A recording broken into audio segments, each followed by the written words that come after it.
Hello, everyone, and welcome back to Purple Noon, a podcast.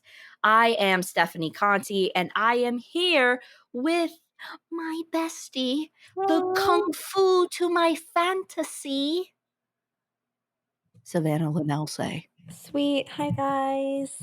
That was very was a very intimidating librarian voice I did, like Savanna and Lanausse. I'm honored, as always. Good. Completely. How you been? It's been too long. We say that every time, but it has been too long. Yeah, it's been rocking and rolling. I got done with. Oh, I like that. It's been rocking and rolling. Ooh, I feel like I'm at a sock hop. I got done with midterms, so that's past those. Nice. That's really it, though. I've just school. It's still hot in Florida. None of that fall weather. So You know, I'm the type of person where in Florida, the moment it turns June, my brain goes, "Oh, wait, do you mean like 3 months from fall?" And I start wearing sweaters. So I have I've just been wearing sweaters since June. Meanwhile, there's like 3 fans going on in my room right now, but I'm not giving up on the dream.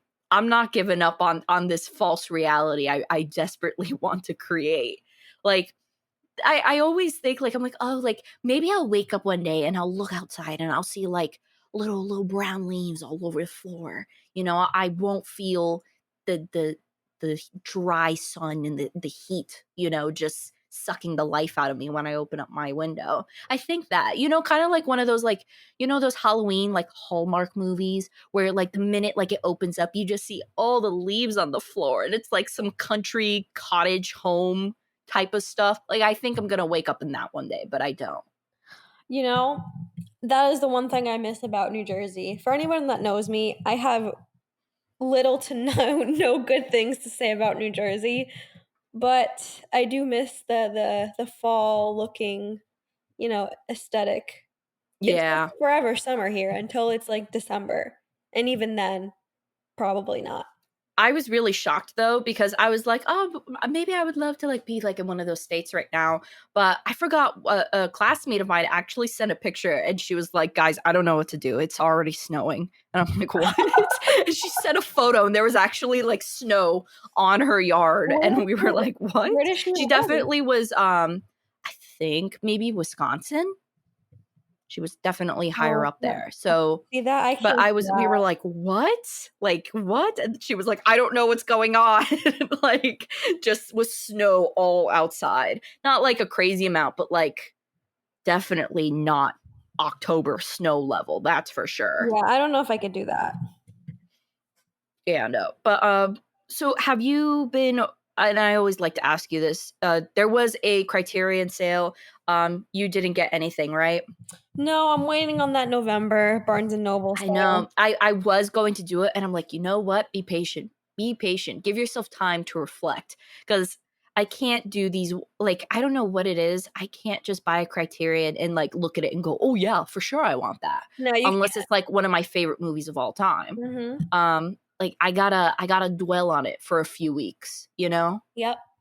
I got to Well, let it pop up into my head and then my body will finally go, "You are ready." yeah.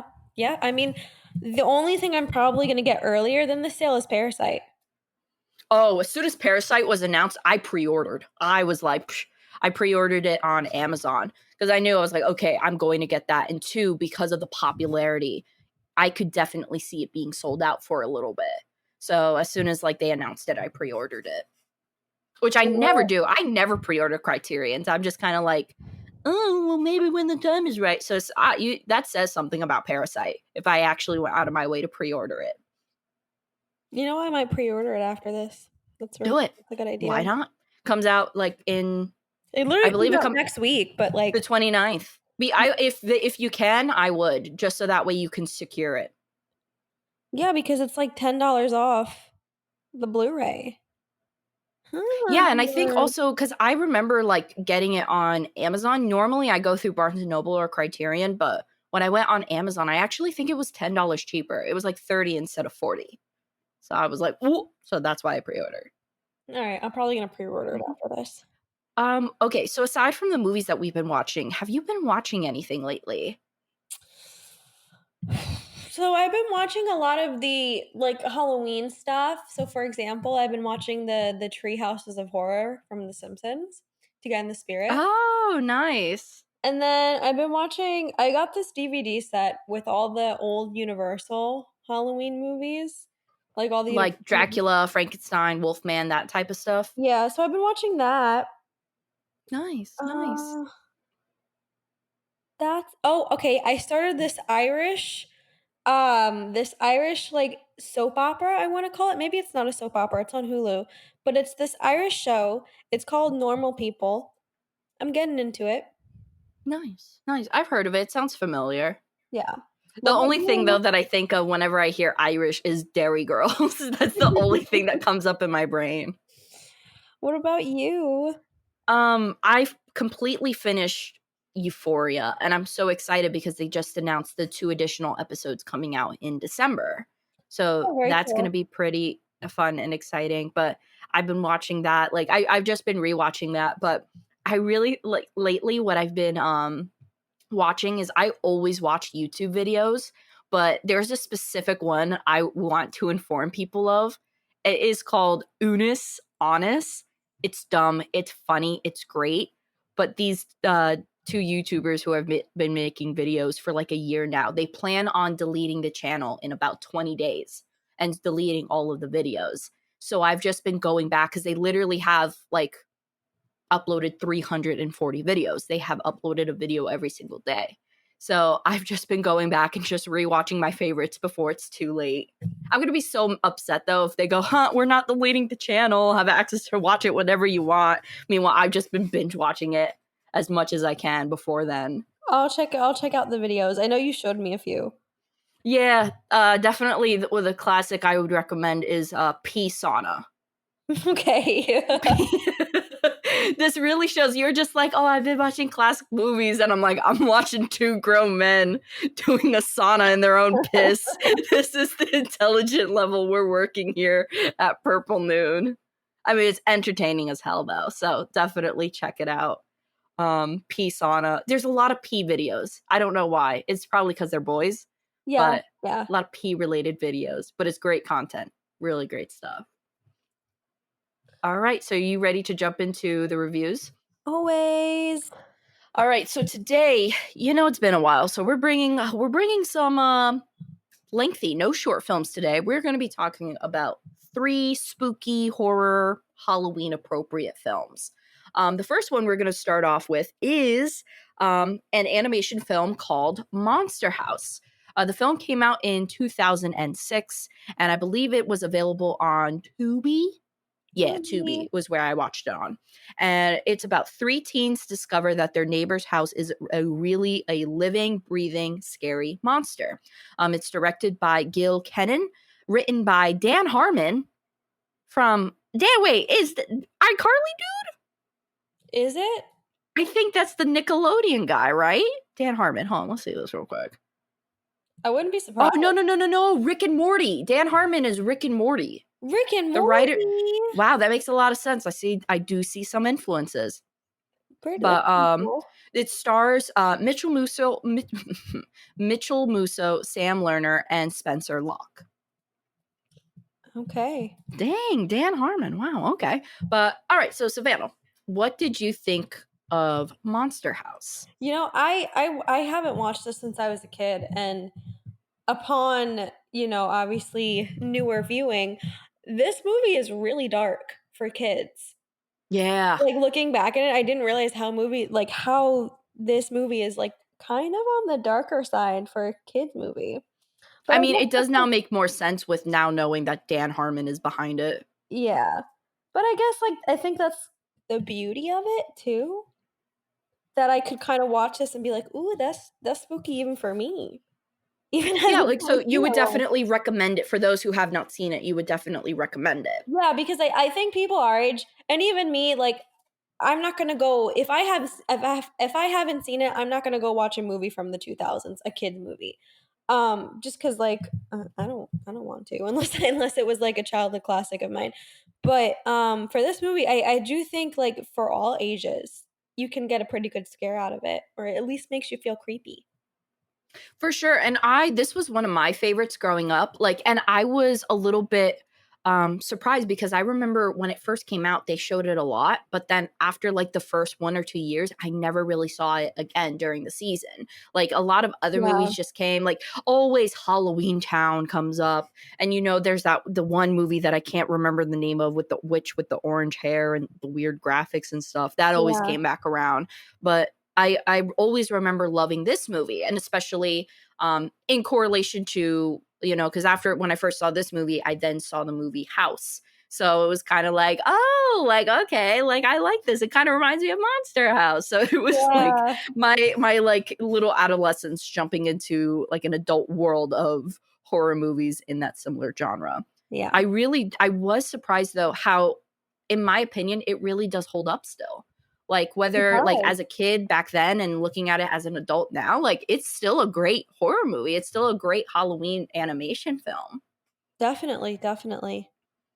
And I think it's also very different from all the different, because a lot of Halloween animations focus on the fact that it's Halloween.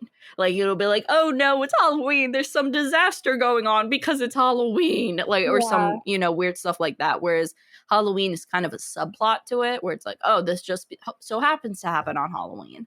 But I really enjoyed the film. Even like I knew I loved it as a kid, but I kind of still look at it the same as an adult. Did you have any like favorite aspects of the film? Like, was there like any particular thing that really stuck with you in this movie? even as a kid, I think the one thing that like stuck with me is just the fact that the house was actually a person. Because like you said, like with especially like with Halloween haunted house movies in general, oh, there was a ghost, or oh, this person died in the house. Like even just the concept of the house is very. Oh, I should have said a spoiler alert. Sorry. It's fine. Even just the concept of what the house really is scary. I remember just being like, "Oh my gosh!" Like, Yeah, and the fact that like this is like because like you said with a lot of horror films, it's like, oh, someone died in this house. But the fact that in this children's film, they literally show you, yes, someone did die, and here is the body.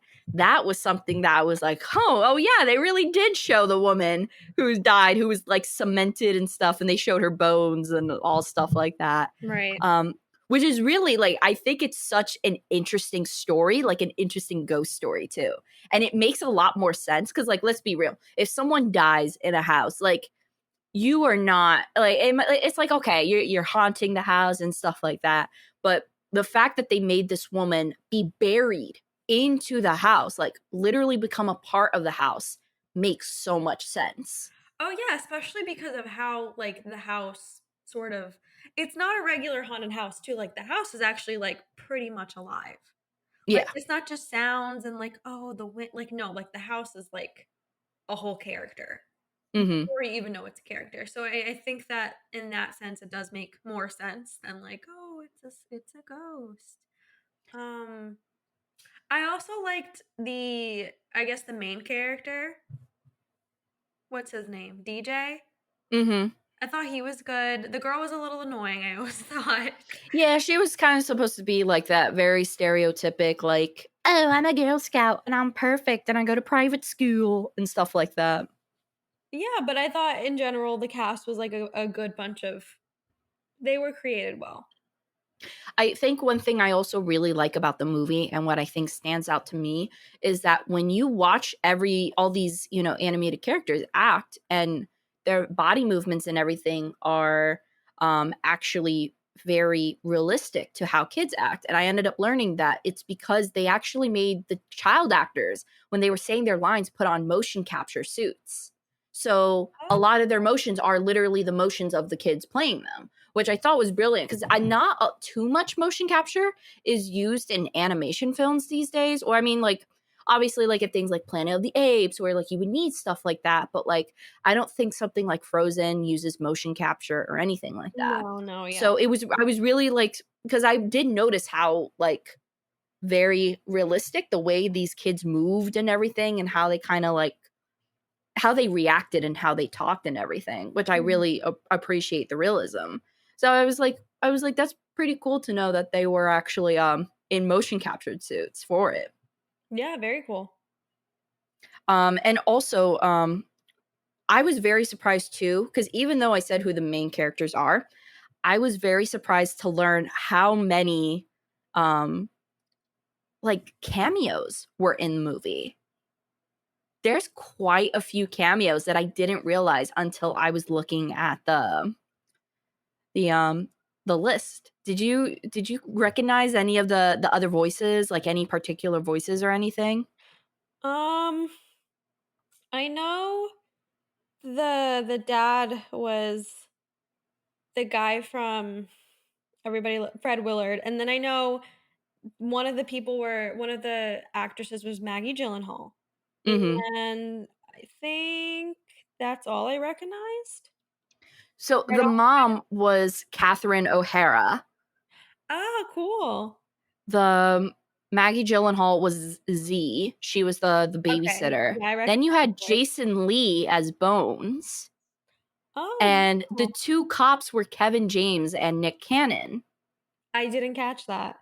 And then you know the nerd, his name he went by Skull. He was the Yeah. one who was playing games in the pizza place. That's John Heater, Napoleon Dynamite. Oh, I hear it now. I hear it now. Hmm. So I really like this movie. I think in terms of like it's still an animation film, and there's not. I don't want to say there isn't a lot to it, but there isn't a lot to it. But yet it really is more than the average expectation for a type of movie like this. Right. Yeah, So with that being said, what would you give Monster House as a rating? I give it an 8. An 8? Yeah. I feel comfortable with that too. I think it's a really good, definitely top tier animation film. Like in terms of me, like top tier animation film almost in general. I'm not a huge Disney person. I'm sorry. People who like love Disney and stuff like that are probably clenching their heart. But this one is something where it's like, yeah, like this is the type of animation film that you could put on and I'll watch over and over again. Alright. All right. So now, kind of seeing how not only my taste was influenced by Monster House, but also now kind of seeing maybe where Monster House got a little inspiration from, we're going to look at the Criterion House, or just House, that came out in 1977. And it's about a schoolgirl and six of her classmates travel to her aunt's country home, which turns out to be haunted.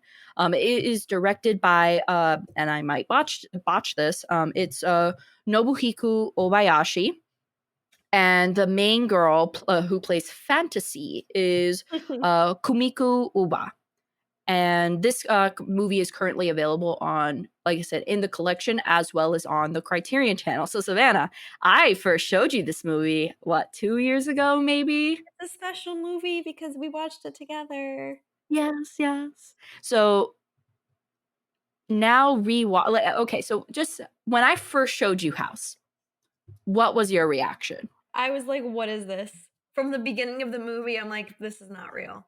This is supposed to be. Someone didn't put this out and was serious about it." Obviously, as the movie went on, I was like, "Okay, I understand." In the beginning, though, I remember just thinking, like, "This is some" what did you it's call it? it, You called it it's a something. fantasy film.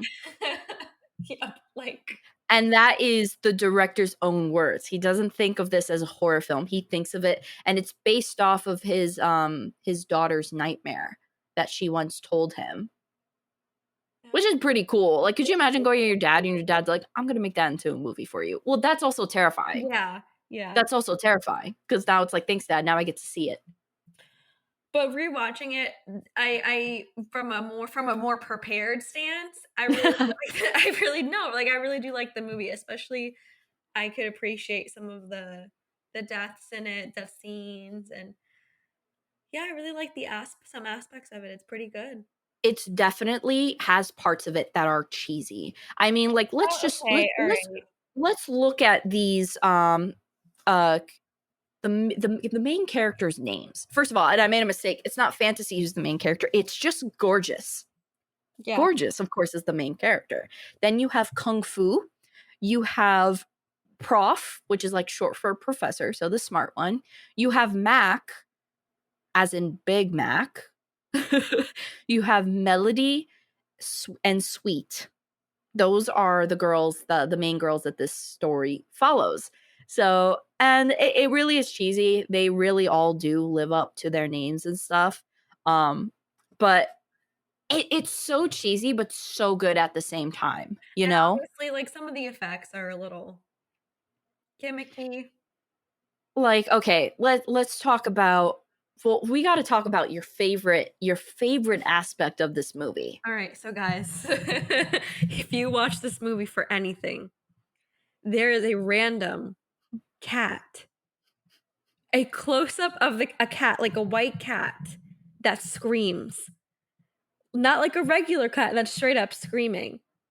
And it's a close up, and all of a sudden, like, I don't remember what that's how good the scene is. I don't remember what was going on before, but all of a sudden, you just get a close up cat face going, "Ah!" That's it. That's why you watch It's the the best. movie. It literally was when all the girls, I think they had I think they hit the cat poster or something like that. Like pretty much the house was collapsing. The house was collapsing and everything. And that's when like there was like that was when the water was rising, and you know the two girls were on the little raft Oh, and yes, stuff I like that. remember now. All right, so Yeah. let's kind of break down. I'm gonna go through. I'm gonna see if I can find like all like I'm gonna look up the parental guide and just go through all the crazy stuff that happens in here. I was a little bit surprised with, cause I was a little bit surprised with the nudity, considering these girls are supposed to be young schoolgirls. I'm not surprised. I The film was mean, already, like, just to be honest, the film was already over the top, so I feel like the director just kinda went over the top with everything. yeah. So he's like, "Oh, we have, a cat screaming, we have a piano co" Nope, we're gonna have them naked at some point. You know what I mean? I do feel like he kinda went down that road.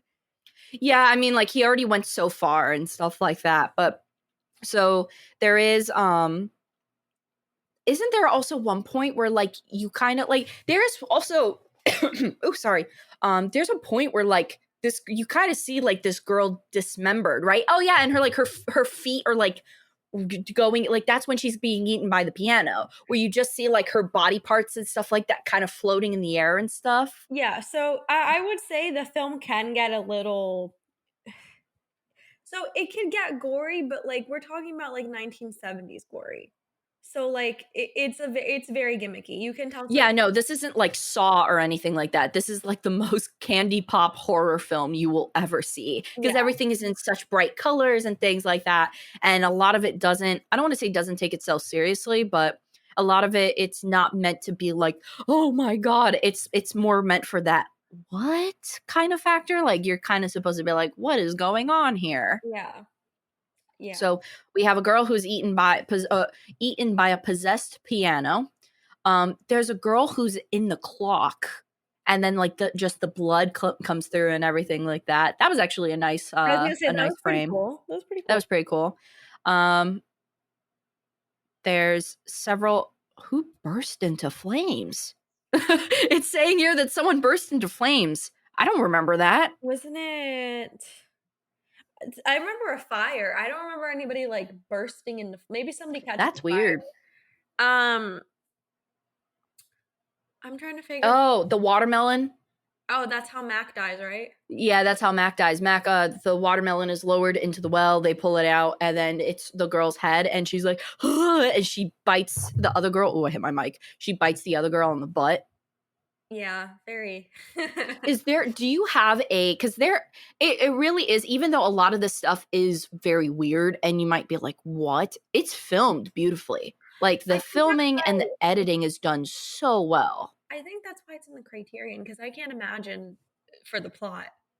Or the And act. plus, you don't see anything like, nothing comes close to this film. Like, literally, the only thing that comes close to this film is Monster House because it has the same premise of, like, the monster going after children. But other than that, like, it's still a completely different movie on its own. And in terms of filming and the way the movie looks, you don't see anything like it. No, definitely not. Definitely not. What was I was gonna the coloring is very unique, but if I had to compare it to anything, it's the pastel version of Suspiria. I don't know if that makes sense. Yeah, I could see that. I could definitely see that. The coloring aspect reminded me of Suspiria, but like in a more, like you were saying, a candy pop Yeah, and a candy Japanese. pop, like, very, like all fantasy. It just kind of feels like one huge, LSD dream. It's a Um, fever dream of a movie for sure. Yes, I do remember, oh, there was also the girls who was killed by the mattress. I forgot about the The mattress. girl was killed by the mattress where, like, all the mattresses fell on her and stuff like that. Um, I do remember in terms of, like, really things that I really enjoyed of the film, gotta give it to Kung Fu. Kung Fu was a great character. How she would literally just come in and be like this superhero, and they really just like had this young girl just flying all around the room doing like her karate moves and Yeah, stuff was just brilliant. yeah, Um, there was a really great scene where Gorgeous is in the bath and you kind of see like hair, like it almost looks like hair creeping up on her. yeah, I thought that was done really well, and then also when she's doing her makeup in the mirror, yeah. I thought was really filmed really, really well too. Agreed. I think my favorite character though would be the aunt, Oh, I mean, yeah, she's the one who's controlling everything and the doing she crazy was one. creepy. The woman who played her was really creepy. Like, I remember I think wasn't there a point where, like, she was, like, crawling, like, not on the ceiling, but, like, in some, like, above them, like, in an area above them. Like, Yeah, I just yeah. remember, like, in the kitchen area, I think it was. Yes. I thought she was great. She made the She was movie. really good. That and the She was cat. the cat stole the The show. The cat is cat if you're gonna literally the watch this star movie, of the cat. the cat is on the cover. That's who the star is. He's on the cover of the Hey, DVD. honestly, you have a point there. That's it. You They know really what they were doing when they put the cat in. So let me ask you this, is the cat a part of the aunt who's a ghost, or is the cat a part of the house? I don't know. I would say the ant. I would think the aunt. I would think the aunt. How do they Okay, make wait, that cat how do they make that cat scream like that? Is that a fake cat?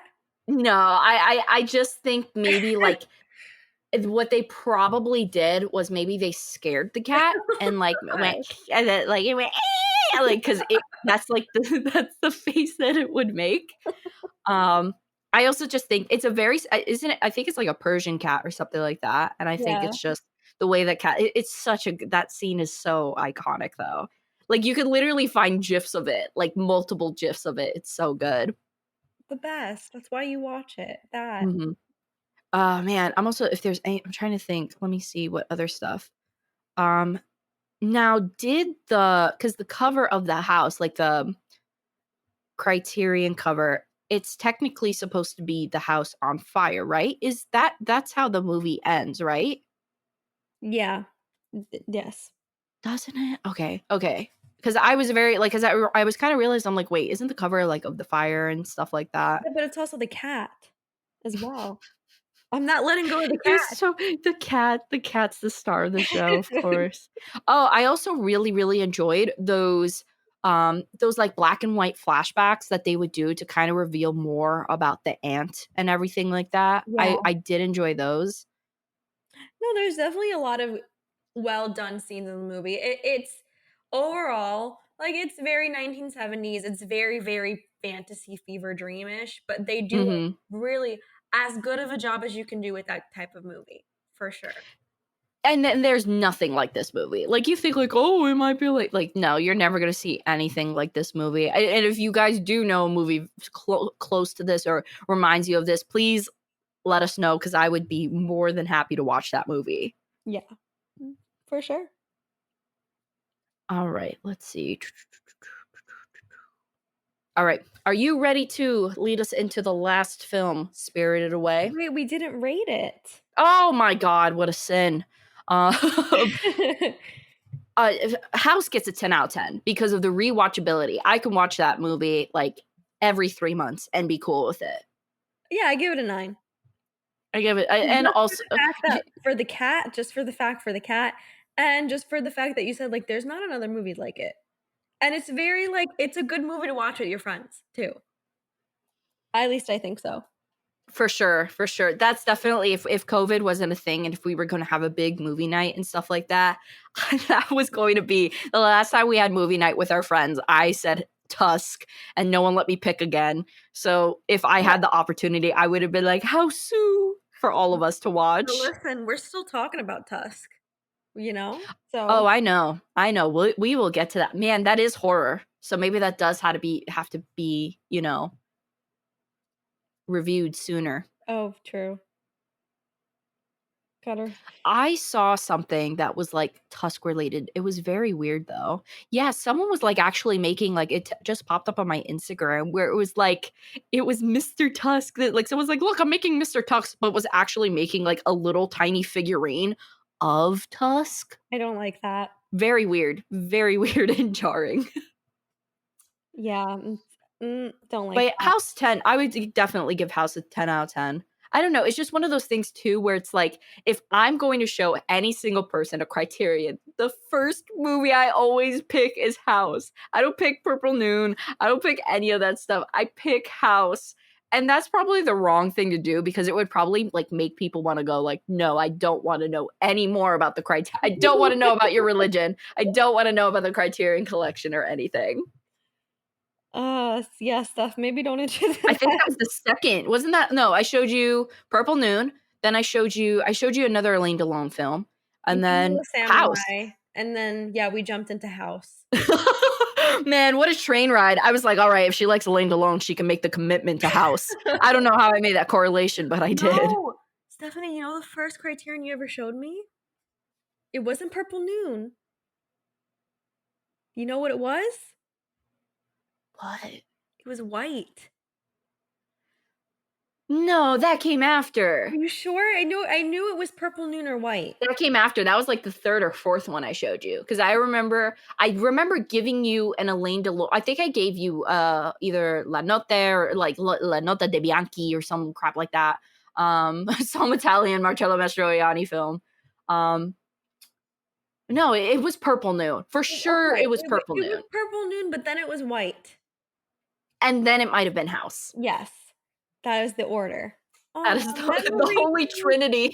The holy trinity of Purple Noon is Purple Noon, Three Colors White, and House. What a more diverse type of films I to have. literally would not have wanted it any other way. I mean, those like honestly, real talk, those are like the top five Yeah, of like best Criterion films ever made. Top five for sure.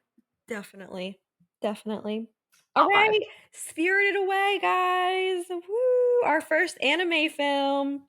Woo, we're weebs. We're weebs now. Alright, so Spirited Away came out in 2001. It's directed by Hayao Miyazaki. I hope I pronounced that right, probably not. Mhm, I'm just gonna talk about the main cast because there is a lot of people involved, and there are different casts for the dub version and the Japanese version, so I'm gonna try to get everybody. mhm. Chiro is played by Rumi Hagari, the Japanese version, and then Davy Chase in the English version, and then Suzanne Plush it. Pleshit is plays Yubaba and Zaniba, and Mayu Irino plays Haku, and then James Marsden plays the English version of Haku. Jason Jason Marsden, not Marsden. not good old James Marsden. Not Dreamboat, James, excuse me. Not ups no, not Dreamboat. It's just it's just regular boat. It's James Marsden. Marsden. It was It's just no, regular boat. he's a cutie No patootie. offense, Jason You know who he Marsden. is though? He's Goofy. He's Max from the What? Wow, what a career. What a career. right? He's Max. So you know. So, question, did you watch the Japanese or the dubbed? Oh, I watched the dub. Okay, same. I watched the dub. So that's why. For some reason, there's just so okay. So like, real quick thing, like for example, there's certain things where I was cool. Like as soon as I heard the voices, I was cool with it. If there's a specific anime, whether it be in English or Japanese, if there's a voice I cannot stand, I cannot watch it. I have to switch to the other language. And a perfect example of that would be My Hero Academia. I this is so off topic. Everyone loves that character Froggy. I can't stand her, and I can't stand any version of her voice acting. So I stopped watching the show because of it. I really can't. Like, it's just something like it triggers a flight or fight response in me. And I can't deal with it. And everyone's like, "Oh, but Froggy's so great." I'm like, "She sucks." I'm sorry I had that rant. And I'm sorry to any weebs or otakus who I've offended. No, it's funny because I switched too, but it's not for the voices. I just like to get a variety, like it's diversity, you know? So I watch this one in English, but I'll watch different animes like My Perfect Blue. I'll watch that in Japanese. Just to get a Gotcha. different perspective, you know, just to switch it up. But I'm kind of glad I watched this one in English because so I'm gonna be honest, I had to turn away for a lot of it. Because there was a frog in every scene. Oh, yeah. Nobody told You me. Nobody told me there was a frog in every scene. I was So, disgusted. fun fact, little background information. Savannah's not good with frogs. I think they're Clearly. Satan's pets. That's what I think about frogs. I'm just gonna leave You it think there. them as what? They're Satan's pets. That's what they are to me. I'm gonna leave it at there. I'm not gonna make any more commentary, but I'm just letting everybody know my scoring is gonna be a little biased tonight. Whoa, hold on. Where's your professionalism, Savannah? Out You're the literally window for this one, I'll tell you that. Whoa, no. Hey, here's the difference. Those frogs in the movie were wearing hats. They get No, bonus points. not okay. The listen, it wasn't the fact that they were little hat frog. Like those were fine because at least they were civilized. They had clothes. I moved past it, but then there were like statues, and then there was one regular frog that was just jumping around. Didn't appreciate it, and I didn't understand the significance of the frogs. Okay, like I understand, like look, I don't like frogs. And because you know me, where when I was younger, I had a cousin who was like, "Steph, look at this frog." And I was like, "Get away from me." And he let this frog jump in my mouth. And it was the grossest thing ever. And yeah, I haven't talked to that cousin since then. Satan's But pet. but Satan's pet. but I don't hate frogs as much as you do. I don't like them. But what is it about a frog for you that just like for me, froggy triggers are flight and flight, but just frogs triggers flight or like frogs in general. Yeah. So what is it? I had a very traumatic experience with the frogs. Just very, from like a multiple traumatic experiences. Multiple. Multiple. One with a regular frog and another with a toad. So you can imagine. I have. So here. All right, you're right. Man, was your childhood like terrifying reading that frog and toad book? I would for years. You don't know. Like, and this is a serious. This is. I'm not even trying to be funny. For years, I would avoid anything with a frog in it. Books, movies, anything. If I knew there was possibly a place that had a frog, wasn't gonna go. Didn't go to Puerto Rico for a long time Because of the cookies. the cookies. The cookies. Imagine, I lived there now on and off. Just for some context, I was terrified. Are you the type of person that dissociates when you see a frog? Probably. I haven't seen a frog in Puerto Rico yet, so I was okay. But if I know in advance that area that we're gonna go to might have a frog, I will not go. That is how bad Wow. I've gotten better over the years. I'm able to watch a frog on TV now, a specific type of frog. Animation is fine. Anime frog. Oh, wait. So wait, what about the hello, my baby, hello, my darling? Like, does that terrify you? It used to, but I'm okay now. Okay. Because I'm like, no, it's singing, it's not real, you know? So the animation, I was disgusted, but I could watch it because I was just like, ugh, Satan's pets. So I'll have my own personal scoring because Stephanie's right. I can't let that get into my professional movie review. So then here's what you're just gonna have to do. You're just gonna have to give a score including frog and excluding frog. That's it. because obviously I can't let that affect my professionalism. So thank you, Stephanie, for bringing me back. Um, Bringing me back to the degree I work on. to the standard we have here at Purple Moon. Anyway, I really hope nobody. I put this out into the world now. So I I really think hope I'm gonna get more nobody- crap for not liking Froggy, this so-called beloved anime character that I can't stand, than you just not liking frogs in reality. I hope I can I find a think you're good. community. I hope I can find a community. If you guys don't like frogs either, just like us. Hit us up. I think you're confusing the words community and cult. I would like a community of people who don't like frogs and would like them to go to think like I would. To each their own. To each their own. And I hope, and I love you, and I hope that you find the help that you need. No. I'll just be like this. Okay. All right, Stephanie, what'd you think of the movie though? Let's move So, on. okay, we'll change the topic. So I actually never had seen Spirited Away before. This was my first time seeing it. The only Hayao Miyazaki film I have seen was Howl's Moving Castle, which I'm surprised I never got into any of these films because there was a moment in my life where for 4 weeks straight, maybe 7 weeks, 4 weeks. where I literally every night I wanted to be a little fancy man, So I would sit down and I'd make tea and I'd watch Howl's Moving Castle every night for 7 weeks or so. And I haven't seen it since. I mean, I've seen a lifetime's worth, but I'm surprised I never got into Spirited Away or any of that stuff, any other Miyazaki films. I only watched Howl's Moving Castle. So being able to finally see like, oh, okay, like it's finally time. Now it's time to get into it. This movie was not what I was expecting. No, okay. So I've only seen the opening scene of Spirited Away. So when they get to the what they thought was an abandoned amusement park, I've only seen that and I've just never got to finish it. So I obviously really like that. I was like, "Oh, this is really cool so far." It took a very different turn. I agree Sharp with you. turn. It took a very sharp turn than what I was expecting as well.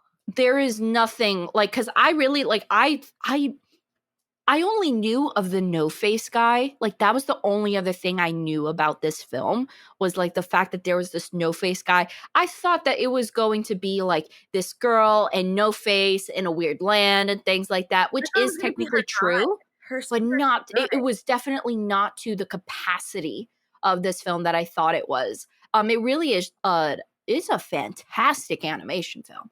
It really is like I said, I just totally denounced Disney for a hot minute. But there's something about like Miyazaki films that are just incredible because they are something that like unimaginable, honestly. Like just so many things a part of this film that I would have never thought of, from the parents turning into pigs to those weird little like those heads that kept stacking on each other and stuff like that, to the no face demon, to the bathhouse and how everything ended up being and stuff like that. Like it's a wild ride of a film, but it's an excellent film. I definitely give it credit to where, like, you're not gonna see another movie like this. It's kinda like House 2, where, like, it's also, like, I'd say it's like a fantasy film, and it's nothing what you're gonna expect. So if you wanna watch a movie, just go into it blind, I think this is the perfect movie, and there's a lot of aspects about the character goes essentially into, like, a spiritual world, right? Mm-hmm. That's what it is, and there's a lot of aspects about the movie, kinda how she has to navigate through this world. I like the witch of the bathhouse. I really liked her character. I was like, "That's pretty cool." I like, Haku. I loved his character, little Haku. I like the connection. I like the dragon. Mm-hmm. But I'm not gonna lie, this is a weird one. It's a weird movie. No, it really is a lot to handle because there's so much happening at once. Because you literally go from, oh yeah, there's this girl and her parents are at an abandoned theme park, to now this girl is actually now Chihiro is actually now being called an entirely different name and has an entirely different identity right now. like it's a full transformation. It feels more like multiple movies in one thing than just one movie. I And that's agree. not like a bad thing or anything. Like it's fantastic how this movie really transforms. Because at first it was like I had to pause it and I kind of stopped watching it for the day and then I went back to it. But once things started like unraveling, like the minute after Chihiro, when she went to where I think it was the coal miner, like the weird spider dude. I Yeah, forgot his yeah. name, Yeah. but I think his name was Kamaji. But Kamaji, with the little coal, little dust bunny things and They stuff were like that. cute. They were cute, but that's when I started going like, huh? And I couldn't take my eyes off the screen because it just progressed and progressed and progressed and just got weirder and weirder. I am And gonna say also, yeah, go ahead. Go ahead, oh 'cause no, no, no, you say no, no, I first. was just gonna say, if you like more of a I usually like films that are more even in the fantasy films that progress more logically. Mhm. That like, okay, like, I can answer my questions, like, "This is going on, why this is going on, this person." If you like movies like that, you might not like this movie. Because I'm gonna be honest, it doesn't make sense logically. Mhm. You're not gonna get answers for a lot of it. You're gonna be like, "Okay, why is there a million frogs?" For example. "How did this person get there? How did that person get there? Why is there a bathhouse in the you know what I mean? Yeah, for Um, sure. There's so many questions that need to be asked. so, like, if that's the type of person you are, you might look at this movie and be like, "This is a really weird movie. It doesn't make sense. Why is So, this happening?" and I think I have an explanation for that because I kind of wanted to look up some trivia and see some information about this film. So, apparently, um with Spirited Away and most of Miyazaki's films, he actually doesn't have scripts. Okay. And he says, and this is a quote from him, I don't have the story finished and ready when we are start to work on a film. I don't have the time. So the story develops when I start drawing storyboards. The production starts very soon thereafter. And while the storyboards are still developing, and then it goes da da da. Miyazaki does not know where the plot is going and he lets it happen organically. And he says, it's not me who makes the film makes itself, and I have no choice but to follow it. Right. I could see Genius. that. I could see God mode. Like that's crazy. Like and but it also makes sense. There is a like a main story that the that it no, is yeah. followed, but there's so many different subplots that it would make sense that there's not a full script for it. And I think that really just proves like what I said, how it feels like multiple different movies. Now, let me ask you this though, because I've Mhm. seen how the Moving Castle one, and I've seen My Neighbor Totoro. Okay, I do feel like this film is way more out there than those 2. Yeah. That's why I'm saying, like, if even if you've seen his other movies, this one is way more like you were saying, there's several different plot, things going on. Some of the characters are crazy. No Face is just wasn't what I was expecting at all either. Yeah, no, I wasn't even expecting No Face to have a voice. A weird voice, might I add. Oh, Like the the human version call. of him was like, ah, like it was so weird. Oh, yeah, the uh-huh, yeah. Uh-huh, and then all of a sudden, Oh, he's so like weird. yeah, it's kinda creepy. So, even in my opinion, I do feel like and maybe you feel different or the same, I do feel like this movie is a little bit more, uh I don't wanna say much 'cause I like the aspects of it, but it's a lot. It's way more a lot more going on than the other films he has, in my opinion. Yeah, no, I think I agree with that. I don't view it as a bad thing though, No, I'm because not I saying it think negatively. especially there is an issue I believe with animation films where they are really too simplified. Like I understand that a lot of them are meant for younger audiences, but I've always had like I don't know, like I never really favored animation films or had a true soft spot for them because I've always felt like after a certain age I grew out of them and I couldn't look back at them and look at them the same way. There are some films, of course, like something like Ratatouille or like Monster House, things like that, where it's like no matter at what age you can enjoy it. And although this would be a bit much for maybe a younger audience, I think this is something where it's really good because like me, if I had watched this when I was younger, I could have grown more into it as I kept watching it over the years. I agree. I think I would say maybe no one younger than like 11. I think just picturing my younger self at 8 or 9, I would have gotten 0. Nothing. I would have been like, I have no clue what's going on. But like you're saying, if you watch this multiple times, younger and even now, you grow into the film for sure. Mhm. And the characters are so likable. Haku is so lovable. Chihiro is so lovable. You find other characters that you like too. Eventually, you kind of like No Face. He's cool. Yeah, a lot of these creepy characters and everything were like, especially like Kamaji and things like that, were characters. The old lady was grotesque, but they soon became characters that, they were no longer viewed as monsters or, these ugly, evil spirits or whatever. You grew to love them over time. Yeah. Even something like with No Face, when he literally went from like just this quietly creeping, lurking ghost-like figure to then literally eating people, Yeah. then to It was him very wanting quick. to like be like a little knitting apprentice. What? That's such a that's such a great transformation. Yeah. Like I said, I think you shouldn't go into this movie with expectations because, like I said, I feel like it's way different than his other films. I think you should just go in like, okay, like I'm ready for whatever. That's the best way to go into this film, Mhm. in my opinion. I wanted to ask you a question about the character Haku because I Haku. wasn't too sure about something. So I know so obviously spoiler alert. It is revealed that Haku is actually a river spirit. So he's kind of like the living embodiment of a river that was taken away or torn down, whatever you want to say. Yeah. And so he's kind of like this lost spirit and he doesn't know where to go and he doesn't know who he is because once was what his home was is gone.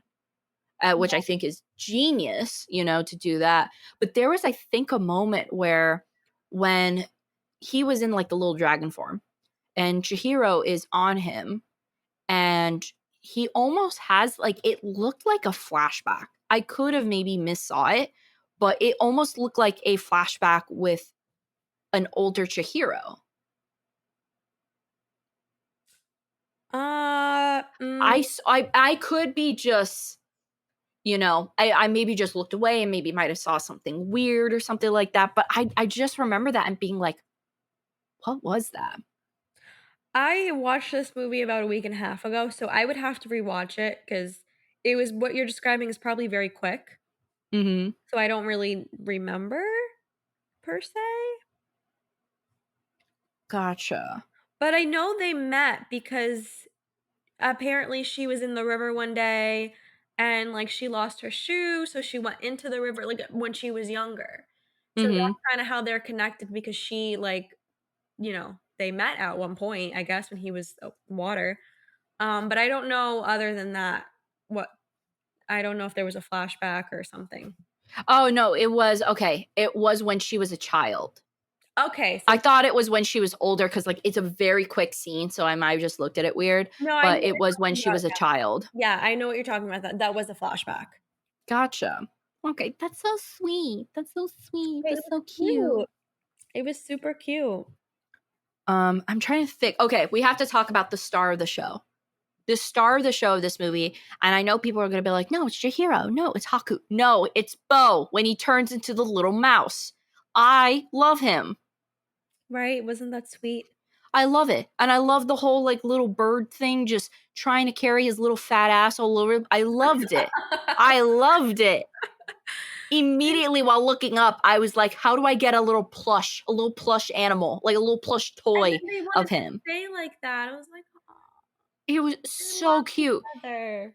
He was almost like this little purple hippopotamus, little mouse hybrid thing, and it was the cutest thing ever. You know I what? was so, I loved it. They I glowed loved up. it. They glowed up. They were some fat baby and then some gross animal, and then they became Ew, it was like a little bird with like an old woman's face. yeah, it was Gross. gross, and then they became this cute little team, and it was the best. the bat. Also, I totally was not expecting that, but also love the fact where it was like, thank you for adding this element in. I will cherish this moment from here on out. Like the moment that they were added in, and like a lot of things just came across like left field.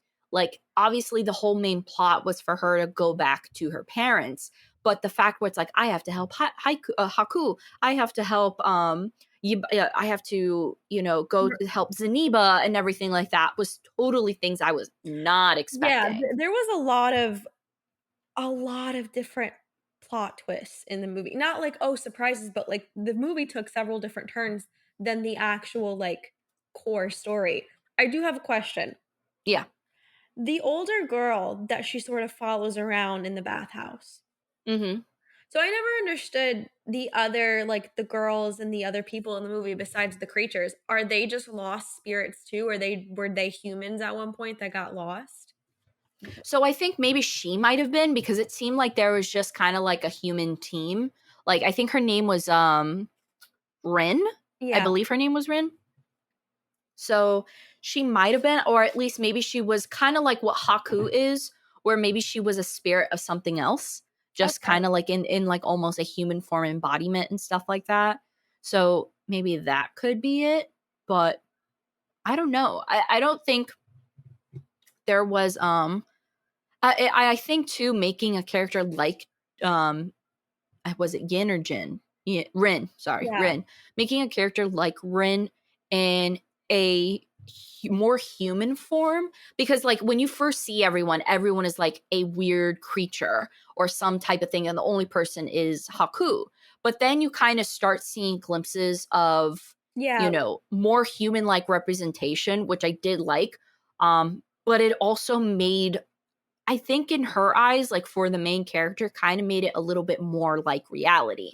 Because if it was still like only her, like the only human looking person, it would have been maybe a little too jarring, if that makes any sense. Especially since she's someone who just all of a sudden can't remember her name, and she only remembers that her parents are now pigs, Yeah. and she can't determine when. She's just kind of struggling through everything. So I think making Rin into another form wouldn't have worked so well.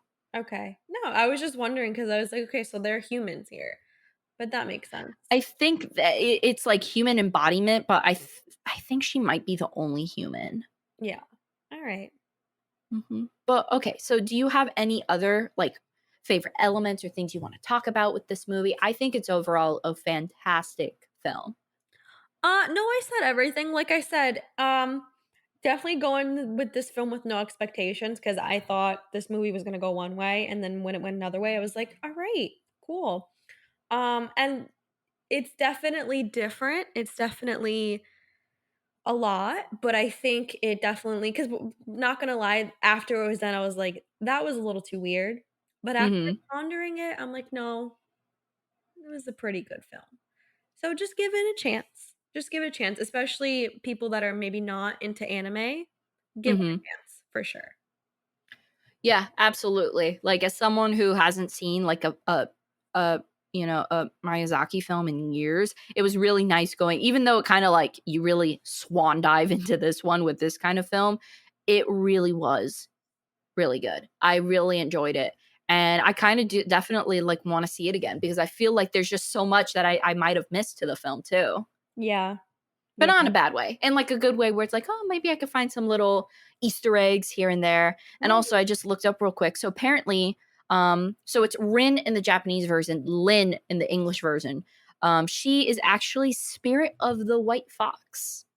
oh, very So cool. there are these human-like forms, but they're not really human. I think Chihiro is the only human that is there, and everyone else is kind of like a Like a okay. like in a human form, or which one? Why wasn't she in a fox form? Oh well, anyways. But I think everyone else there is just kind of like a spirit in a human form, kind of like Haku. I got it. Okay. So would you rate it? Oh man, I think I would give it an 8.5. Okay. I think I would give it 8.5. The only reason why is because I will say it, to me in the beginning, what would have made this film more perfect, and I do think introductions can have a very significant like impact on a film, I do think the introduction to the film was a little bit too drawn out because it was like it really took me like almost 45 minutes into the film for it to really grab my attention. Right. So normally it's like I like that to be like obviously no movie ever starts out and immediately your eyes are glued. It always takes a little bit of warm up. I think it could have happened more like a little bit sooner. I think also the whole getting to this fake building and things like that was a little strung out a little too long. But I still really enjoyed the movie. And I also kind of wish with all these characters and stuff, there was a little bit more background to them. Yeah, that would probably be so I'm gonna give it an 8 because, my professional score is an 8, because I really liked the characters. I thought the characters were very well developed. I do wish there would have been more of a background on, like, some of the creatures or even No Face. I think it would have been a cool thing to see, like, where he came from. Um, but I like the relationship between Chihiro and Haku. I think that's probably the best part of the film. It's beautifully animated. Just the scenery, Yeah. some of like I remember she was in a garden at one point, and this film came out 20 years ago, but it was still Hmm. beautiful. And overall, I think it's a very It's well also still gross too. I will say that with like the little sludge monster thing, it's well, also still gross too. even the scene of like No Face running when he's fat and he's running around that was just gross. Oh my god. Like that little like weird translucent side to him and stuff. Like it was like he was kind of like oddly hollow looking but oddly solid. It was just really gross. Yeah. So and the animation's obviously great. The reason I'm gonna give it an 8, not because of the frogs, this is besides the frogs. You know, I don't think it's a movie I would watch a lot because it's a lot. Understandable. Like, I That's think this is valid. maybe a once a year, even maybe once every year and a half movie, just because it is a lot to take in, and it's the kind of movie you have to kinda pay attention to, in my opinion, or you miss Yeah, a lot. for Um, sure. so Absolutely. the rewatchability for me is not the highest. But other than that, I think it's a great movie. My unprofessional score, my bias, 4 out of 10. I couldn't handle the frogs every scene. Oh my god. Savannah. That's just the frogs, though. Besides the frogs, I took Like, that okay, wait, are you 4 out of wait, whoa, 4 out of 10 including frogs? no, just the frogs. Oh, okay, thank God. I Just thought your score was going to drop that low no, no, because no. of frogs. I don't I'm not that crazy. I gave what the film deserved. The film There was deserved only one frog I like. It was that little tiny one. All the other ones were really weird looking. Like the one with the mustache. Yuck. disgusting, disgusting. But just the fact that they were just like rock frogs and just random pictures of like unnecessary. An unhealthy amount of frogs, in my opinion. Why frogs? I want to know why. I'm gonna look that up. Why he picked frogs? I don't like it. He could have picked any other animal. Frogs.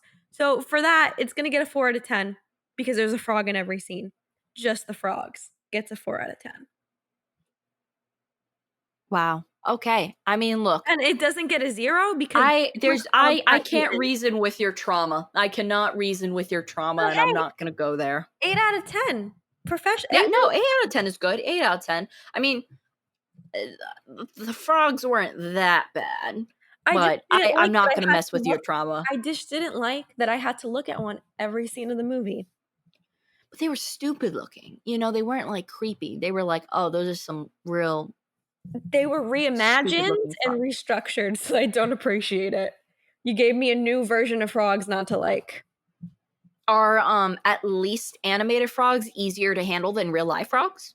Yeah, I have no problem with animated frogs usually. It's just there were so many in this movie and so Okay. frequent.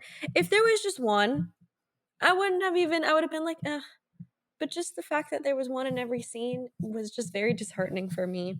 Hey, you know, I really think though with we've made a lot of progress tonight.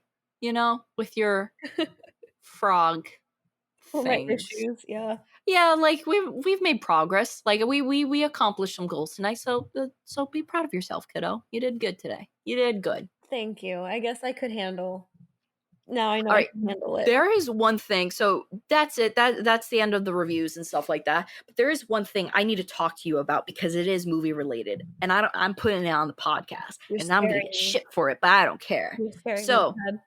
I'm scaring you. Yes. we need to talk about, because I want to know your opinion. Okay. And so many people might go, Purple Noon, screw them. All Or right. at least just screw Stephanie, because whatever of my You might opinion. get canceled for this. I get it.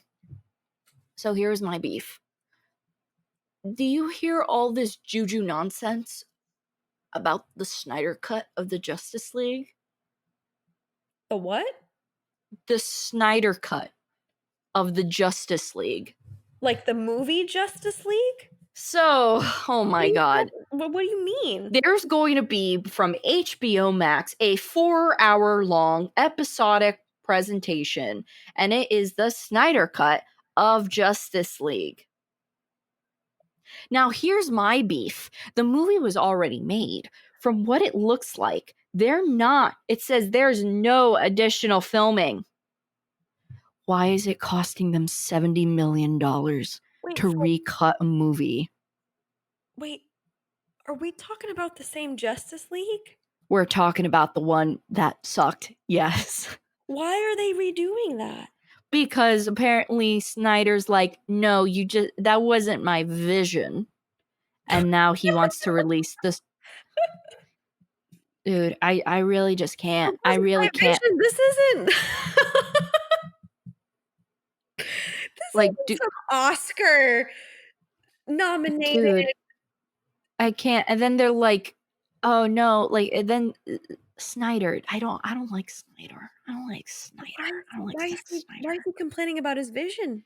He's completely like, years ago. Look, the movie came out, it happened, it over. Give it to someone else in 10 years, like how Hollywood does it. Why are you giving it back to the same person who did a doo-doo justice to it? Like, and here's my thing. He goes, oh no, it's gonna be better. Why? Because we're adding another person, like a scene that was cut from it. Who? Jared Leto's Joker. Nobody wants to see that. I love Jared Leto, but I don't like his Joker. Not because of him, but because of the writing that they did for the Joker. Nobody likes his Joker. He's acting like that's I got it. Nobody cares. Dude, I'm sorry, but it's just funny how he's just like, that's not my vision. You wrote you Justice League with Cyborg in the flat. Like, come on, you're not. So, like, and also apparently in this article, it says that apparently Justice League was actually supposed to, like, let's see. It says Justice League underwent a lot of changes during its original production. Most notably, during post-production, just months of its release, Snyder exited the movie. Wow. So, dude, I'm sorry, but like at the end of the day, you want to recut it and stuff. You want to do that's fine, but in no way does it make sense for you to pay $70 million to recut it. Is he hoping that like saves it? But here's the thing again. This movie came out like 4 years ago, something like 3 years ago. Why now? Why do you think anybody's gonna care now? It's not gonna save the movie. The movie is deemed like the movie sucks. Everybody knows that movie sucked. I just don't understand what all this hype is about. And I see so many people like, yeah, release the Snyder cut. Yeah. It's like, dude, what? Again, we're talking about justice. You're acting like this is like the Goodfellas of superhero. It's the Justice League. It's the Justice League. But also, if it's like, look, please. If it's not like, okay, if it was something like with the Avengers series, like with Avengers, and this is so off topic to what we were talking about, but I don't care. Like with Avengers, I thought all the Avengers movies were good, except for Civil War and Age of Ultron. If they wanted to go back and recut it, I'd be like, yeah, because all the other stuff is good compared to those two, in my opinion. But I don't like anything Zack Snyder has done. And he's like, no, let's recut it. It's like, bro, when are you gonna learn? Like, what are you doing? Like, I don't want to see any more work from the guy who made Legends of Guardians, the Owls of Ga'Hoole. Like, I don't want to see any more of it. I just don't. I really don't. Look, if it ends up being good, okay, wait a minute. But let me ask you a question. Isn't this the same guy that made Suicide Squad? Did he make Suicide Squad? I don't think he made Suicide Squad. No, he made Man of Steel, and he made no, he made Batman versus Superman. He's that one. Yep. That movie sucked. Oh, I'm gonna get hate for this, dude. I remember when I saw this movie, that first of all, the movie was 3 hours, 45 minutes into it, I was like, "I wanna go." 3 hours. I sat 3 hours. I remember it like yesterday. I sat 3 hours in a movie theater, and the movie sucked so bad. You know how frustrating that is? When the movie sucks and it's a long Dude, that's how I movie? felt with, Suicide Squad. Literally, I That was movie like, sucked too. "Oh my god. Oh my god." Like, literally, like, I literally because it was sucked because Suicide Squad had fantastic soundtrack. So, like, for the first 30 minutes of the film, I'm like, "Alright, this is a good setup," and it tanked. It so tanked. Like, and meanwhile, like, this guy has made 300, but what else has he also made? Watchmen? Which What? now has been beaten by the TV show, which is superior, but like, which is so much better. And then Sucker Punch. He made Sucker Punch? You're telling me the guy who made Sucker Punch and then Legends of the Guardians, the Owls of Ga'Hoole, you gave him a superhero franchise? I can't. I really Who's can't. giving this man scripts? I wanna know. Who hired this guy? And everyone liked Man of Steel. I didn't like it. And I was so pissed at the directing because everything was shaky. I I thought Man of Steel was okay. I didn't I hate think it. it really was the shaky.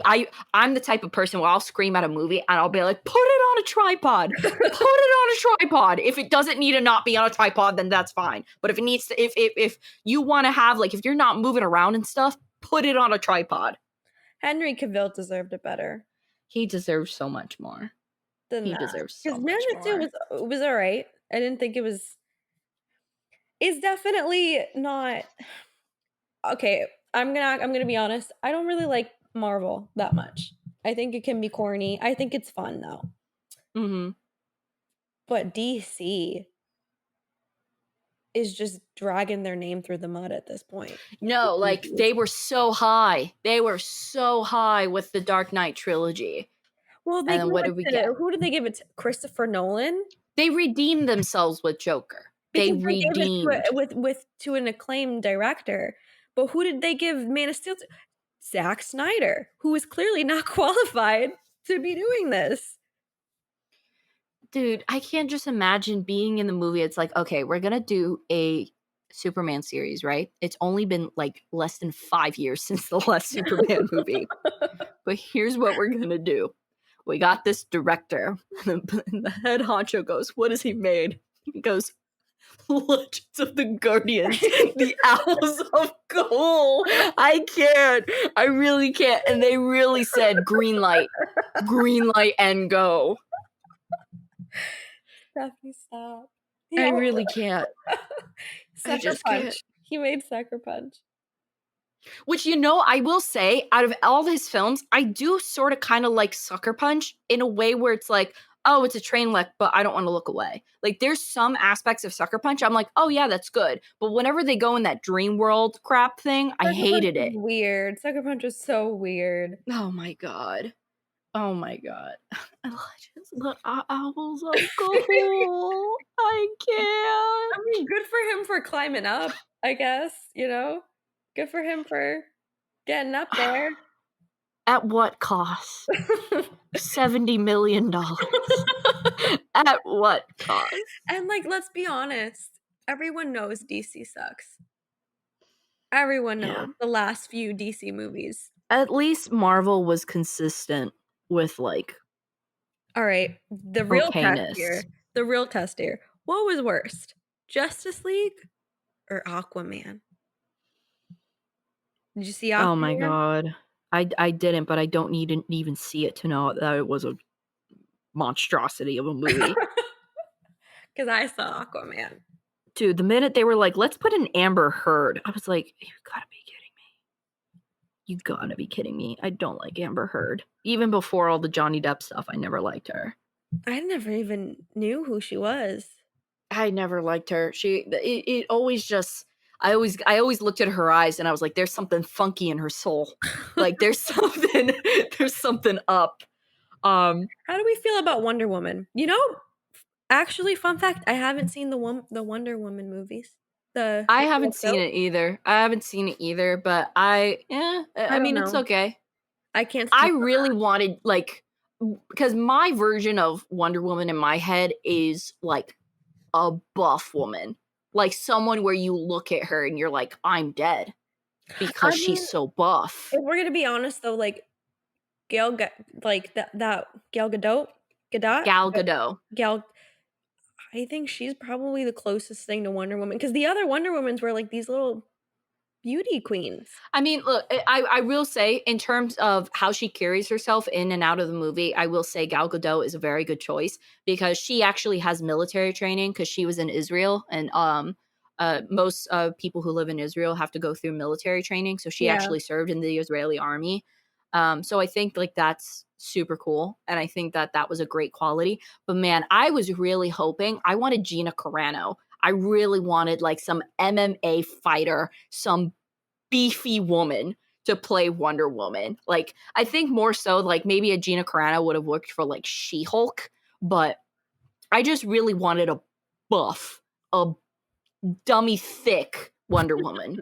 That would make sense, though.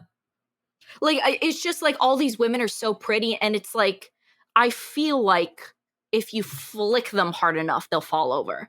But I really just wanted like some like in the moment, like it would be the type of thing where it's like if you saw this woman walk through the door, you would think that you would hear like douche, douche, douche with every step that she took. Right. Like that was how I envision female superheroes to be as buff as their male I counterparts. mean, I would like to see that one day too. One quick thing before we sign off.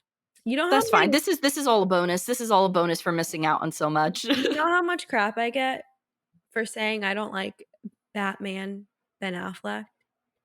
Do you know how many people have said to me, "Oh, he's the Batman we needed. He oh, what Christian Bale was the great was the perfect Bruce Wayne, but Batman was we needed Ben Affleck." Like, shut up. Ben Affleck is like 43. He looks tired. He was never a He good Batman. really does, and I I never saw him in person, and he really does. I will say though, I will say, dude's a tank. He really is a tank. Like I'm always like, I never really thought like, oh, like you know, he's a like. I never looked at him and thought, oh yeah, he's tall. No, when I met him in person while working, he's like 6'5", and his shoulders are like a foot long. Like no, not a foot long, but like they were like football field. Like he like he's a giant. Like he is a big guy. So I could totally see why. And I could totally see him playing it, but not the way it was done. Dude, I didn't like him as He Batman. was too emo.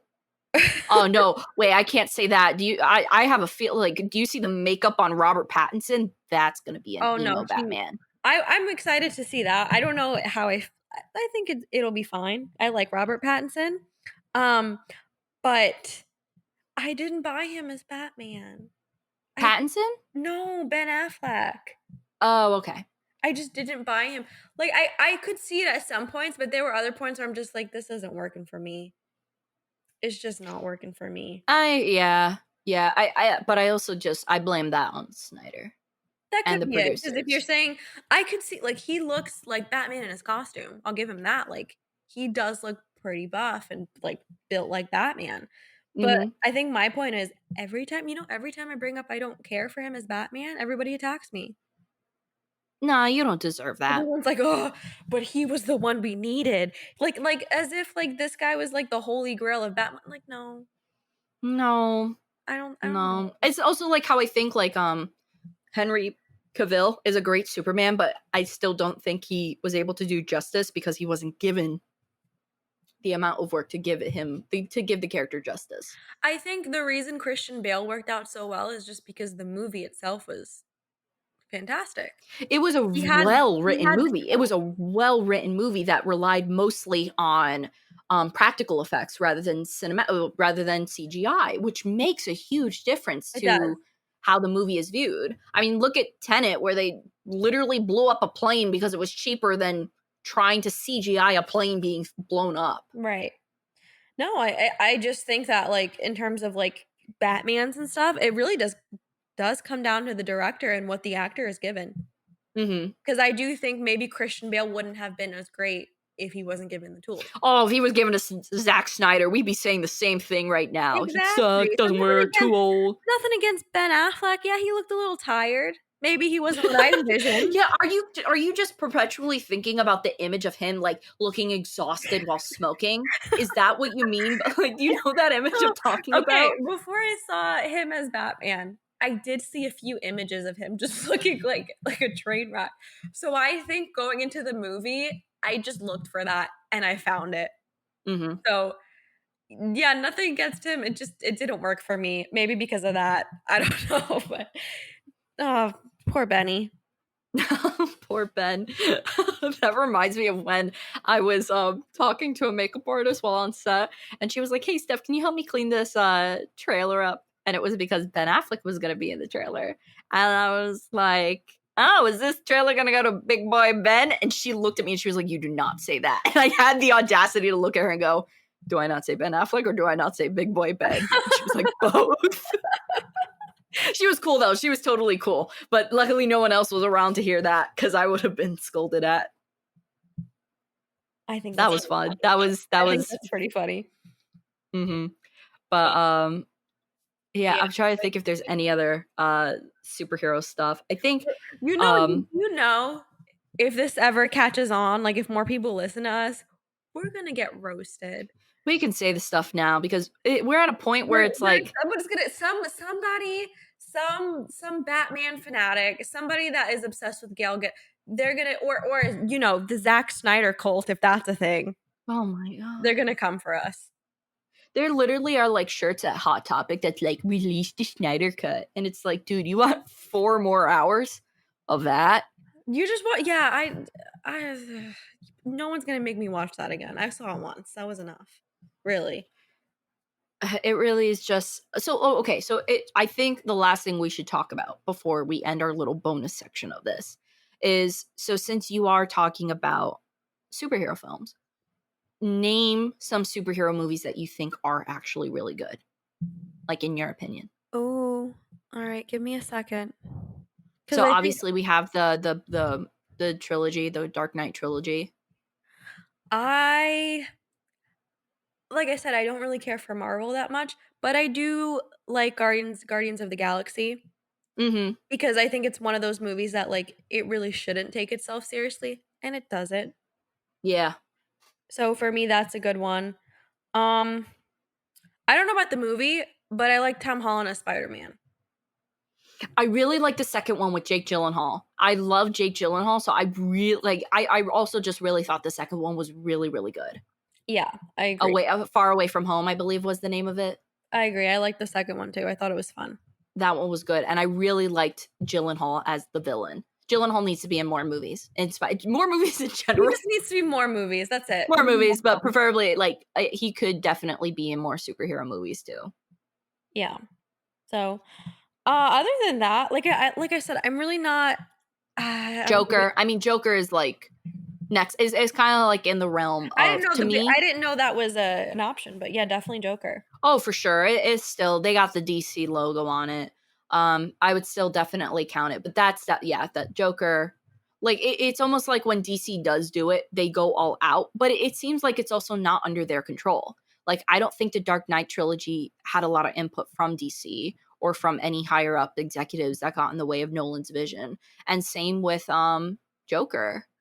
But look at those are the two best films. Like just Yeah. objectively speaking, not because of anything else. Trust directors. People gotta trust directors and their vision more. Like nothing good ever comes out with like a whole team going, "Hey, you know what? We want this director, but let's ruin his vision." Yeah, except for Schneider.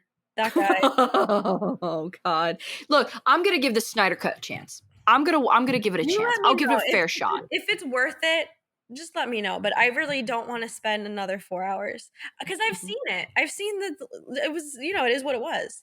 So I don't Mhm. really know how much more he could have like. I don't. I mean, Jared Leto. Okay, cool, but Jared Leto was done so dirty, though. Jared Leto is such a good actor. he He really was is. really done so dirty. Dude, I can't stand Harley Quinn. I will not watch the next Harley Quinn movie. I I just saw think it's so. I saw Birds of Prey. What did you think? I think she's very talented. But whatever storyline, oh, but McGregor was great in that movie, I will say. He's great in everything, though. So I love Ewan. he was fantastic. But I do think the story they gave her was kind of stupid.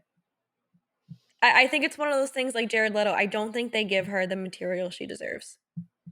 Yeah, no, I think Margot Robbie is a fantastic actress. I just don't think that, sadly, with a lot of these superhero films, they don't give a lot. I think like something like Guardians of the Galaxy, it's not the most serious film, but they give the actors and they give the writing what it needs. They don't kind of like cram corners. Like Guardians of the Galaxy wouldn't work as a serious film, in my opinion. It needs to be like the lighthearted Yeah, no, that's why I liked comedy. it.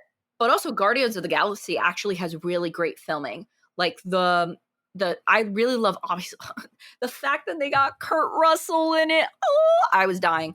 But the second one with Kurt Russell and the fact where the soundtrack that they use when they play The Chain by Fleetwood Mac, and Great they song. do the whole scene, where that whole scene though is done fantastic. Like, and all the intros to Guardians of the Galaxy, like they have like just really good directing in it. I agree. No.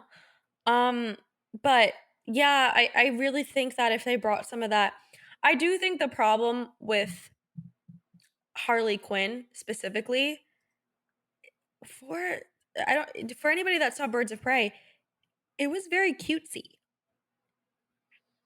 Where this person is like Harley Quinn is like clinically insane. Yeah. She's a psychopath for the most part. And you're making her like this fun, like quirky, like, oh my God, like I just like killing people. That's not who Harley Quinn is. Like, I'm just crazy. Like, you know, That's kind like of what just she is, though. She's like, oh, this fun-loving psycho, but really, like, I do think she deserves a darker story, like Joker. Oh, I just had an idea. Because wasn't Harley Quinn working at like a mental institution where Joker was? Yeah, that's where he seduced her. Okay, but what if there was like a Nurse Ratched type of thing? Like a Nurse Ratched type of storyline with Harley Quinn. Perfect. Stephanie needs to be the director.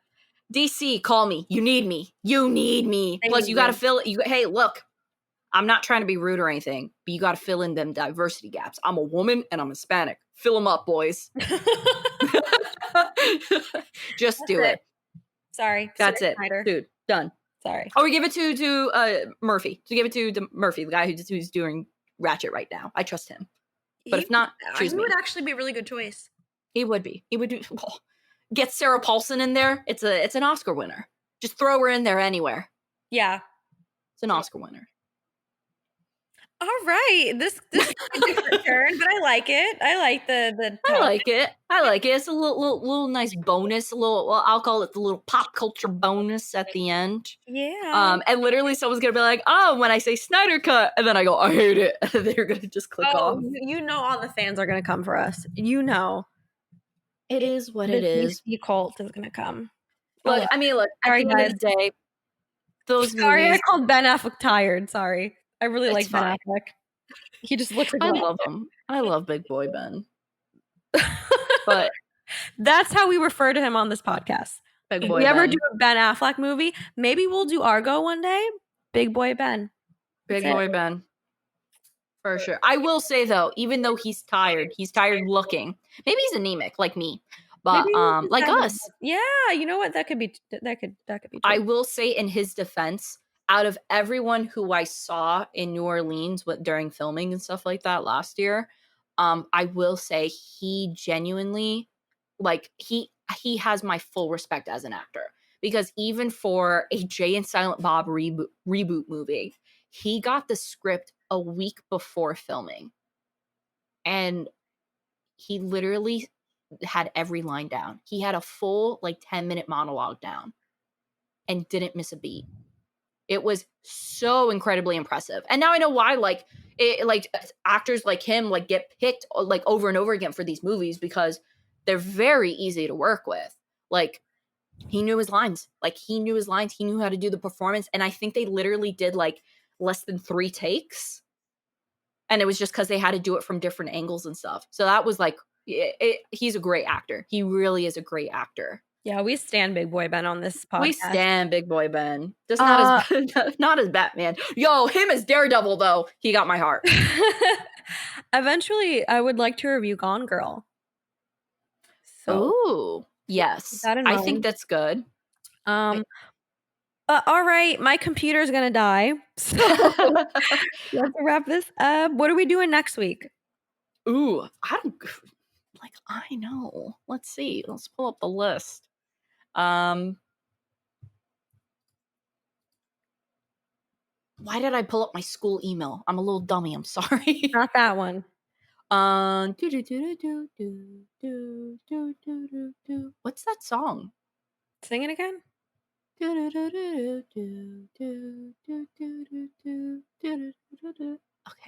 I don't know. I thought I knew. It's a violin song. Okay. If that makes any sense.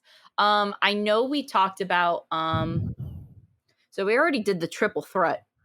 What else were we gonna do? We had mentioned earlier a movie, Tusk. I think that'd be fun to review. Tusk. What else do you want to do? What else can be categorized? Tusk and Jaws. Is It's that all the about same? teeths. Tusk and Jaws. The teeth episode. Teeth. That's just the name of the episode, Teeth. It's just us talking about, even though Tusk aren't teeth. But do you want to do Tusk and Jaws? I feel like that would be, because, yeah, Tusk and Okay. Jaws. I also wanted. I know there was another creepy movie we were gonna check out along with that. It was like a I creepy know. Japanese movie. I don't know what it was. I think I had mentioned like something about doing like maybe like a Junji Ito film, but then I kind of saw the quality of it and I was like, no, thank you. Oh, okay, all right. So let's just do Jaws and Tusk. I'm down. Is there any like, oh, I totally forgot the Brando movie I want to see. Okay. The spooky Brando movie. All right, let's do that then. Okay, so Tusk, Jaws, and Brando. Wow, what a combination. What a lovely combination. Oh, but wait, you know what's on the Criterion? We could always do that the week after. What? Tell me. Extra spooky week. Night of the Living Dead would have been a good one. Which one, George Romero or Zack Snyder? You really think we're Zack Snyder? Imagine after we just trash this guy. Oh no! Yep, we're gonna review his film next week. Woo! Oh my god. Okay, so you want to do did you say Dawn of the Dead or Night of the Living Dead? Night of the Living Dead. I think we should do Night of the Living Dead, Tusk, and Brando, and then we can save Jaws for the week after because I do think Jaws is a fun pick. Okay, and then all right. I see. And then we'll figure out what we'll do with Jaws and stuff like that. We could figure it out. We could do like maybe like a classics week, so we could do like Jaws. What else came out during that time? 70s. Ooh, Poltergeist. Let's do Spooky Spielberg week. Okay, and then maybe for a third, if we're feeling it, Poltergeist 2. No, okay. No, I'm kidding. The third kind, Richard Dreyfuss. Oh, I'm writing it down. Jaws, Poltergeist, and I sound like a little secretary. And Close Encounters of the Third Kind. All right, perfect. So next week, Night of the Living Dead. And Brando film. What's the Brando film called? Wait, next week, I don't know, but I'll figure it out. Night of the Living Dead, Tusk, and a Brando film. And then after that, it'll be Jaws, Poltergeist, and Close Encounters of the Third Kind. Love it. Awesome. What class? I think it's like The Night Ringer. Or no, that's a what's his name? The guy who made Scanners. That's the guy who made Scanners. Brando. I know it's something like Night. Okay. Night. I'll just text you and then you can tell me. Night. Hold on, I gotta let the people know. Then nope, is that it? No. Let's just go on the criteria. I'm sorry, guys. I gotta give you the correct information. Brando. Could you imagine if they took the Nightcomers? The Nightcomers. All right, let me write the Nightcomers. Sorry if you hear my clickety clackities. It's okay.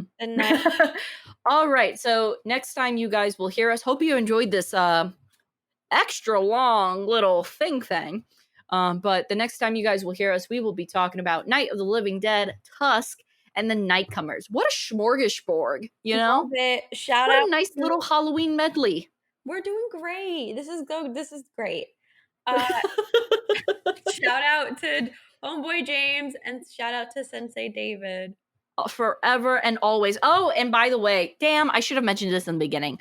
So if you guys are interested, I actually on our Patreon, for the dollar Patreon, there are $31 Patreons available. And essentially, if you grab that, and if you do the $1 option, that's automatically a shout out in every episode until we die. Yeah. So pretty good deal. Pretty good deal. We're that's a I think like that's a steal. That's really, really good. That's really good because if we got like Joe Rogan level views, and we still, damn, We just have to make pretty a list. crazy. Yeah. Pretty crazy. Who knows? You might be talking to the woman who's going to do this weird Harley Quinn and Nurse Ratched thing, and she could say your name. That's true. That's very true. All right. I'm on the point where the coffee is all out of my system and it's time for me to go to bed. So next time you see us, we'll talk about Night of the Living Dead, Tusk, the OG Night of the Living Dead, not the shitty Snyder one. Sorry. Tusk and Nightcomers. Love you guys. Good night. Bye.